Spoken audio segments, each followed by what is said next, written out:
The chair hypothesis? That's a creative one. Bet you're having a lot of fun with the random word generator. Well, yeah, I am. Cheers. Secondly, you're here now, so take a seat. It's about time I introduce you to the chair hypothesis. The hypothesis that states chairs are greater than the universe. Frankly, if you don't hear what I have to say, you don't have a leg to stand on. Unlike a chair, that is. They've got four. Alright, whatever. What makes a chair so good, anyway? Guy Wojcik and Nathan Novemsky developed a study which shows strong evidence for an asymmetrical hedonic contrast between pain and pleasure. And now in English. Sad feel worser than happy feel good. Alright, glad that's out of the way. When people experienced something shit, like 6-minute voice notes, and then something nice, like a fucking text message, the bad feeling shaped their reactions to the good thing more strongly. Fucking more strongly. For some practical and non-chair related advice, and yes, you're getting spoiled here, giving bad news first and then good news after relies on this same principle. Hit people over the head with a brick and then bandage it afterwards, not the other way around, cheers. But in other words, people's minds and bodies pay more attention to pain because it feels more visceral than joy does. This, funnily enough, is basically the founding principle of utilitarianism, the moral philosophy that says the best thing to do is whatever reduces the most suffering for the most people. Bentham and Mill wrote about it with big words and those cool white little wigs, but at its core it's simply pain bad, less pain good. Pleasure great, and more pleasure is fucking sick. And if the human brain is wired to care more about avoiding suffering than chasing joy, then maybe the most moral thing in the universe wasn't Margaret Thatcher after all. Although she was close. Ding dong, eh? Nor is it an enlightened guru sitting underneath a tree, no matter how cool he looks, but it's the thing that stops your legs dying from beneath you. Stay with me, alright? If you accumulate all of the minor sufferings you've inflicted on others, intentional or not, then compare that with the pain the average chair has alleviated in its lifetime, which is longer than yours, because you're gonna die soon. And you start to notice something strange. The asymmetric hedonic contrast shows humans hate pain more than they like pleasure, and if the sole purpose of a chair is to reduce pain and you just cut somebody off in traffic for the 5th time this week, and you conveniently drive a fucking BMW. No, it's fine, I'm alright. But most chairs in the world would have a higher moral value than you, and the world would feel the loss of the average chair more than the moral loss of you. Oh, that's silly, sxrawn.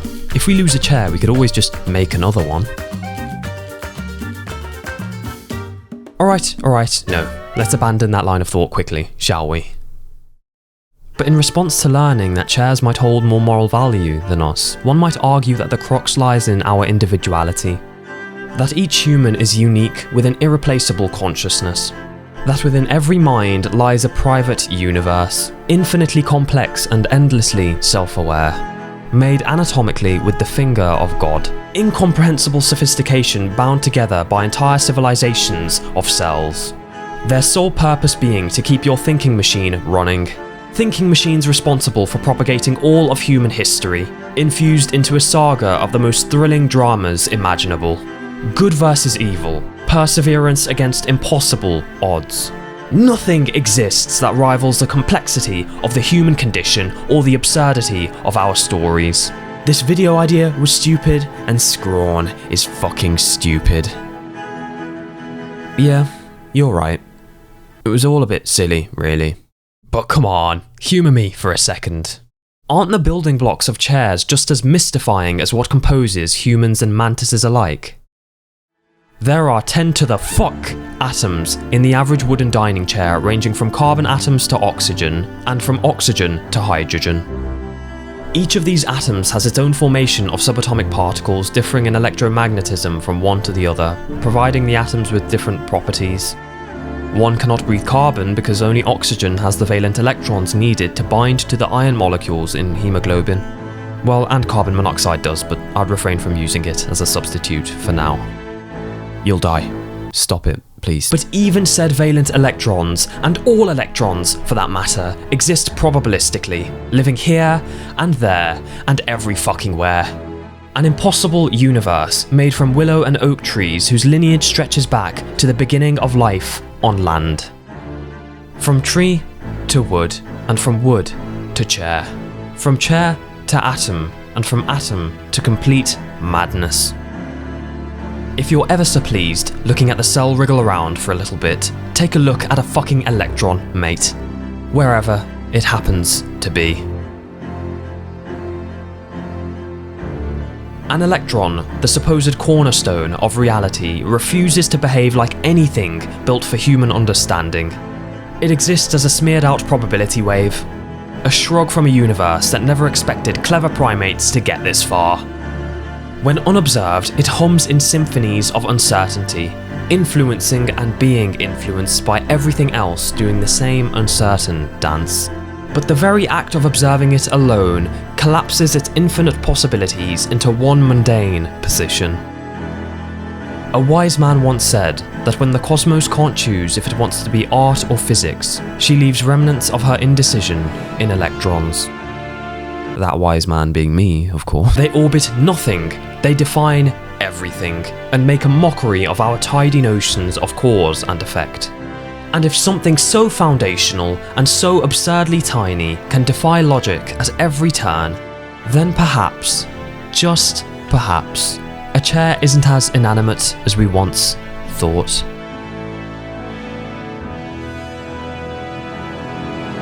Why was I talking about electrons again? Oh, right. A young man by the name of Arik Bok, descendant of Genghis Khan, gathered his supporters at the capital of Karakorum for a ceremony known as the Kurultai, 1260 AD, leaving his older brother Kublai, who was campaigning in China, in the dark. Kublai convened his own people to perform another Kurultai, meaning two people had claim to the authority of the Mongol Empire, kicking off the Tolweed Civil War, which irreparably fractured the largest contiguous land empire in history. The empire bleeding from the power represented by one lone chair. A crisp morning in Paris, January 21st, 1793, where a confessional booth housed the Irish priest Henry Edgeworth. Fucking Henry Edgeworth, and the late King Louis XVI. He sat for around an hour, from which he shared his secrets and regrets, holding his final mass after. At around 8 AM, he was seated in the chair of a green carriage for a solemn last ride to Place de la Révolution. It's a bit of a shit name, isn't it? The entire journey being spent with the knowledge that this destination would be his last. At approximately 10:22 AM, the guillotine's blade fell. The executioner held up the severed head of Louis XVI to a cheering crowd, marking the end of the French monarchy. Tom Taylor, a prominent English playwright with about the most English name I've ever fucking seen, was well into the third act of his comedy Our American Cousin in the famous Ford Theatre. Ironically, it centred around an American visiting his pompous British relatives and clashing culturally with their overall snobbiness and distaste for anything that didn't consist of tea drinking and ordering butlers. No parallels here, I'm afraid. My butler takes the weekends off. But seated in a supposedly guarded presidential box was Abraham Lincoln, joined by his wife, Mary. John Wilkes Booth, whatever the fuck, was a well-known actor who performed at the Ford Theatre many a time and was intimately familiar with the play. He waited until scene 2 of the third act, where he expected the audience to erupt in laughter, which they did, from the brilliantly delivered line, and no, I'm not fucking joking, "I guess I know you enough to turn you inside out, old gal, you sock-dologizing old man trap." But upon hearing the laughter, he slipped into the box and fired a .44 caliber shot point blank at the back of the president's head. Lincoln slumped into his velvet green chair, its fabric soon darkened with his own blood. Carried across the street to the Peterson house, he would die there not long after. from which the Secretary of War at the time, Edwin M. Stanton, had the following to say: "There lies the most perfect ruler of men the world has ever seen." Whence their story concluded, a chair remained. From empire to execution to theatrical tragedy. The seats in them remained hidden down there, underneath the noise, beneath kings and killers alike. The chair somebody sat in to receive the news that they were expecting a child. The chair Mozart sat in to compose his Lacrimosa, dying soon after and leaving the greatest piece of music in history unfinished. The chair a dreamer fell asleep in, trying their damnedest to put something out into the world, in spite of all of the confusion. The chair Newton derived his theory of gravity in. The chair you sat in to finally decide that there was more to life than sitting around all day. And who really needs sleep when you're working on something wonderful, in a way you haven't for a while? The chair Van Gogh painted sunflowers from. The chair your mother or father collapsed into after a double shift, because they love you. The chair Einstein derived his theories in, or the chair from which Darwin wrote his books. The chair that sat across from another in a room where two people decided that they didn't want to face the rest of their lives without each other. And the empty chair left behind when one of them did. Louis Pasteur's germ theory, Planck's quantum hypothesis, Hubble's expanding universe. Chairs aren't unlike the fuel of a car in that they aren't merely passengers on the train of human conquest. They are the force that keeps its engine moving. Its engine being the individual. The man, the woman, the you. And in the same way a plane can't take off without its engines, it can't fly without its wings. Chairs might be the bestest thing in all of the universe, but you can't spell universe without us, and the rest of its fucking letters, because there's 6 others in there. If the tree falling in the forest doesn't make a sound, cut them all down and build a parking lot. Or a McDonald's. Or a chair, for that matter. The mind that mapped the stars, but ached when that somebody left. Yearning for eternity, simultaneously battling to get out of bed in the morning. Walking up a hill, but not wanting to seem unfit, so holding your breath until you nearly fucking collapse, but making it to the top. Peak and then trough. Up and then down. Happy and then sad. Brave but still afraid. Lazy till you tried.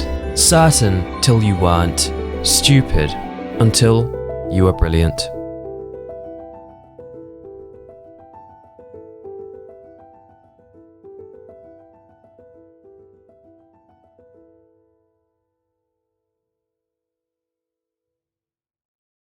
Chairs may look different all across the world and all across time, but they are everywhere, are they not?